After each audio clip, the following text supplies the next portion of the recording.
Materials ಏನಿದಾವ ಇವು ಸ್ವದೇಶಿಯನ್ನು ತಯಾರು ಮಾಡ್ತಾರೆ ಅನ್ನೋಂಥ ಮಾತು ಮಾತಾಡ್ತಾ ಇದ್ದಾರೆ. ಅದು ಸಾಧ್ಯ ಆಗ್ತದನ ಅಂತೇಳಿ.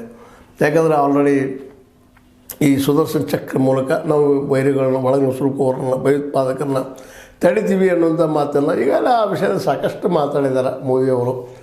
ಎಷ್ಟು ತಡೆದಿದ್ದಾರೆ ಏನು ಎಂತೂ ನಿಮ್ಮ ಮುಂದೆ ನಮ್ಮ ಮುಂದೆ ಅದ, ಅದು ಇಲ್ಲಿಯವ್ರು ನಿಲ್ಲಿಸಲಿಕ್ಕೆ ಆಗಿಲ್ಲ.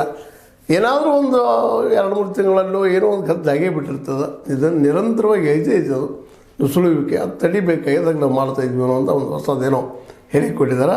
ಅದು ಎಷ್ಟು ಮಟ್ಟಿಗೆ ಯಶಸ್ವಿ ಆಗ್ತದೆ ಅನ್ನೋದು ಇನ್ನು ಭವಿಷ್ಯ ಹೇಳಬೇಕಾಗ್ತದೆ. ಇನ್ನು ಅದೇ ಕಾಲಕ್ಕೆ GST ಬದಲಾಗಿ ಹೇಳಿದ್ರೆ ತೆರಿಗೆಗಳು ಕಡಿಮೆ ಮಾಡ್ತೀವಿ ಅಂತೇಳಿ. ಮುಂದೆ ಅದೇ ಕಾಲಕ್ಕೆ ಏನಪ್ಪ ಅಂತಂದ್ರೆ ಇನ್ನೊಂದು ಮಾತು ಗಮನಿಸ್ಬೇಕಾಗಿದ್ದಿಲ್ಲ.